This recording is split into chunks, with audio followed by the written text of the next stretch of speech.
Bună, dragii mei! Bine ați venit la Taroterapia și bine v-am regăsit! Astăzi vom face o citire despre cine te urmărește în secret și de ce. Și vă invit să ascultați până la capăt. Voi da detalii despre semne zodiacale, cifre inițiale, pe măsură ce le apar în citire.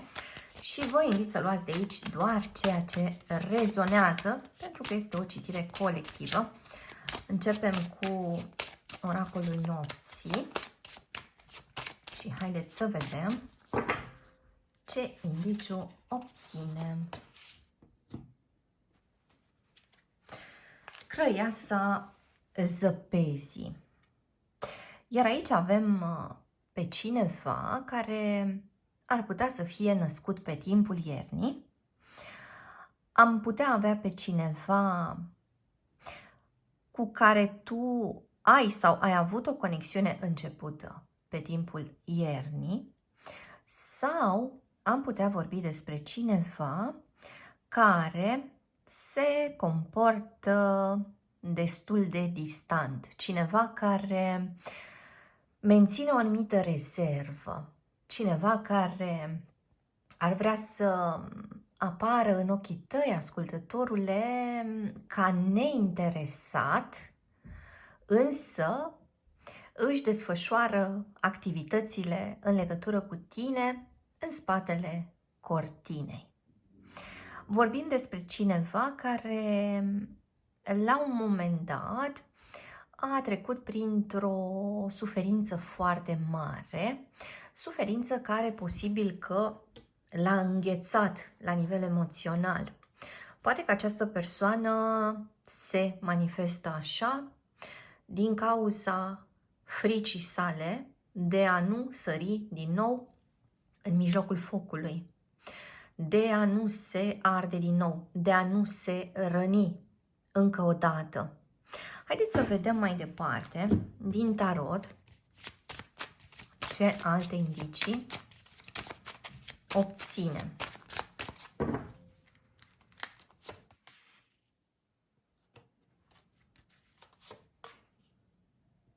Roata norocului împreună cu turnul. Iar astea sunt două cărți care indică schimbări. Aici vorbim despre o persoană care ar putea să aducă o schimbare foarte mare în viața ta, ascultătorule. Sau o persoană pe care tu o consideri foarte relevantă, foarte importantă. Avem 3 arcane majore, iar asta mă duce cu gândul la o conexiune destul de imprevizibilă sau o persoană pe care voi o percepeți ca fiind imprevizibilă. Vorbim aici despre ceva ce poate să fie răsturnat complet sau, în anumite cazuri, vorbim despre cineva care a răsturnat complet ceva în viața ta, ascultătorule. Și chiar te rog să-mi spui cum rezonează. Așadar, aș spune că vorbim despre o persoană care își caută echilibrul, își caută liniștea, însă parcă intră din încurcătură în încurcătură. Adică cineva care ar spune că lucrurile îi se întâmplă, nu că le provoacă. Cineva care are, iată, capacitatea de a ieși până la urmă la lumină. Cineva care poate să părăsească umbra, poate să iasă din ascunziș. Cineva care are ceva foarte important de spus. Turnul ăsta de multe ori arată un adevăr care se apropie. Un adevăr care, iată, fusese păzit foarte, foarte bine. Cineva care poate nu a îndrăznit să-ți spună încă ce simte pentru tine, ascultătorule, sau cineva care s-a răzgândit după o plecare. Iată, putem avea o plecare furtunoasă și o revenire spectaculoasă în același timp. Adică, iată, parcă persoana asta s-a săturat să stea în țarcul său, s-a săturat să își ia tot timpul măsuri de siguranță, s-a săturat să stea acolo în conul său de umbră, pentru că nu se întâmplă nimic în acel colț. E ca și cum persoana asta a încercat să nu-ți dea încă de înțeles ce vrea de la tine, dar nu mai suportă așteptarea. Nu mai suportă, poate, tăcerea, nu mai suportă absența. Sau poate că se teme foarte mult ca nu cumva tu, ascultătorule, să faci un pas neprevăzut. Adică să schimbi direcția, să pleci de capul tău în lume, să aduci un element de surpriză foarte, foarte mare, căruia această persoană nu ar putea să-i facă față. Pentru că simt aici o persoană foarte speriată, avem un nivel al angoasei foarte, foarte puternic și în același timp, iată, cu 2 de 9, ceva ajunge la apogeu. Ceva este pe culmi. Nu se mai poate așa. Nu mai pot. Nu mai rezist. Iată, cineva care de atâta înghețare poate simți că împietrește. Cineva care se teme că ar putea să se transforme într-un soi de obiect pentru tine, ascultătorule. Adică să nu conteze. Sau un obiect de care te poți folosi o perioadă, după care îl poți pune undeva, la păstrare. Așadar, vorbim despre cineva care are o spaimă enormă de un posibil refuz, de un posibil nu din partea ta. Iar asta pentru că te-ai investit foarte mult. Asta pentru că ți-a asociat o grămadă de calități și efectiv te-a pus undeva sus. Asta arată idealizarea persoanei vis-a-vis de tine. Așadar, fie că vorbim despre o persoană nouă în viața ta, ascultătorule, fie că vorbim despre cineva care încearcă să revină, persoana asta are o părere extraordinară despre tine. Pentru persoana asta, tu ești undeva printre stele. Și da, se întreabă cum să parcurgă această distanță până la tine.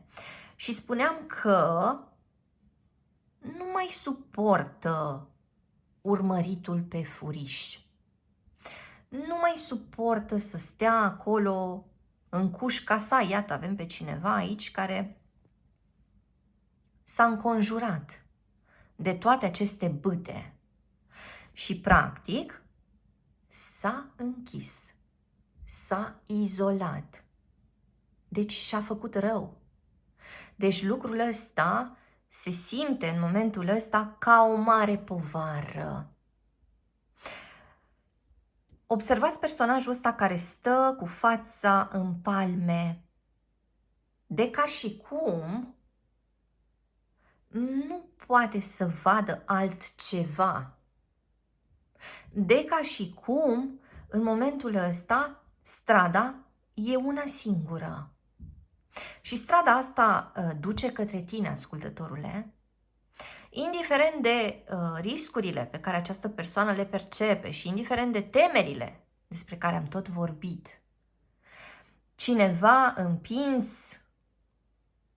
la limitele sale sau dincolo de limitele sale, care aproape că urlă de durere, adică nu mai suportă situația în care se găsește în momentul ăsta. Aici am putea avea pe cineva din Scorpion sau Berbec sau Săgetător sau Capricorn sau Balanță. Am putea avea pe cineva din Vărsător care ar putea interacționa cu cineva dintr-un semn de foc. Sau avem o interacțiune între semne de aer și semne de foc, sau interacțiune între un semn de pământ și un semn de aer, sau interacțiune între un semn de pământ și un semn de apă. Aici avem persoane care sunt născute în vineri sau marți, miercuri sau duminică. Și haideți să vedem mai departe ce e cu această persoană care te urmărește în secret.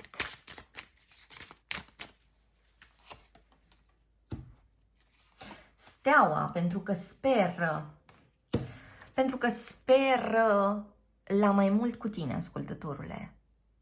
Pentru că da, a tot stat pe gânduri și da, a tot evaluat și a tot cântărit și a tot planificat, dar parcă totuși planul său este dat peste cap sau lucrurile trebuie să se întâmple mult mai repede decât a prevăzut această persoană.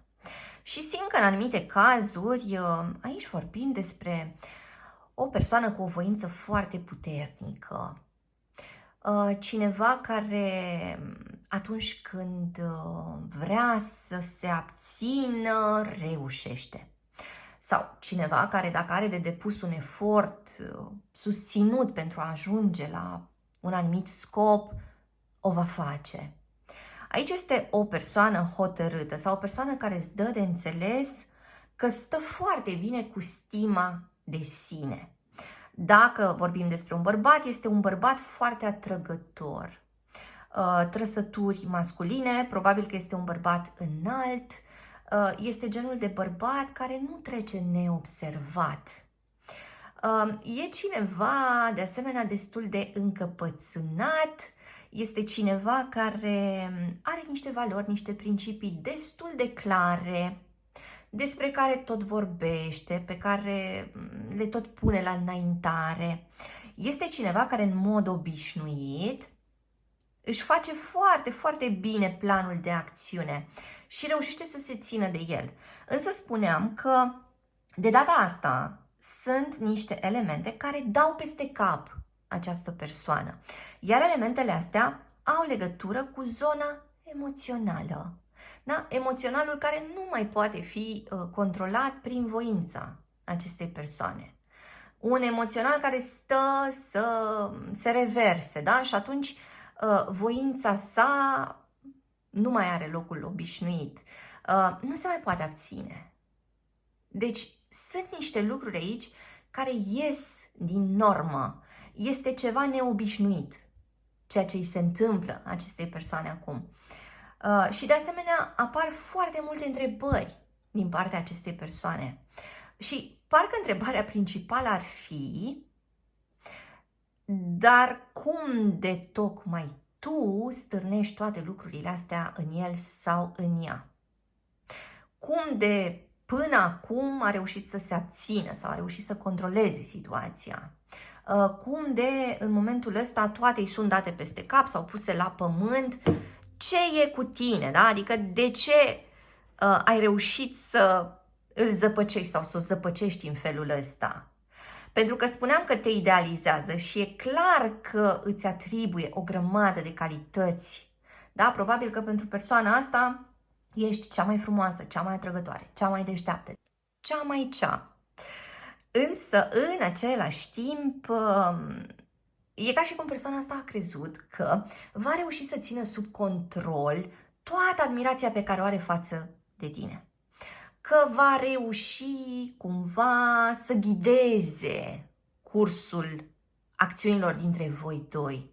Însă, citirea s-a deschis cu aceste două arcane majore, da? Care arată ideea de schimbare și ideea de neprevăzut și de lucruri care sunt dincolo de controlul nostru. Da? Lucruri care nu sunt la îndemâna noastră. Așadar, e ca și cum persoana asta este pusă în fața încercării vieții sale. E ca și cum ceea ce se întâmplă acum vine să-i dea peste cap ceea ce crezuse despre sine însuși sau despre sine însăși. E ca și cum trebuie să-și revadă principii, valori, interese, trebuie să schimbe ceva, trebuie să dea ceva la o parte, trebuie să dărâme ceva, da? Trebuie să renoveze, trebuie să restructureze, parcă intră într-un șantier vrând nevrând această persoană și trebuie să-și adune resursele, da? Trebuie să strângă materiale, trebuie să angajeze oameni, trebuie să aibă un plan pentru a ridica ceva nou. Dar totul este sub influența acestui nebun. Da? Adică surpriza absolută, orice este posibil. Ce mai văd aici este că această persoană intuiește în tine un grad de libertate pe care el sau ea nu și l-a acordat niciodată. E ca și cum persoana asta observă că tu reușești să faci niște lucruri pe care el sau ea nu le-a făcut pentru că nu și-a dat voie. Pentru că a încercat să fie prea strict sau strictă, da? Cu el sau cu ea însuși sau însăși. E ca și cum în momentul ăsta tu ești o ispită extraordinar de mare. E ca și cum în momentul ăsta tu ai fructul interzis, da? Și persoana asta înfometată vine după tine și după acel fruct. E ca și cum tu porți în tine un mare mister la care această persoană vrea acces. Ai ceva foarte prețios. Ai ceva ce această persoană parcă a visat dintotdeauna să aibă. Mă întreb cum rezonează cu tine, ascultătorule. Haideți să vedem mai departe, tot din acest oracol al nopții.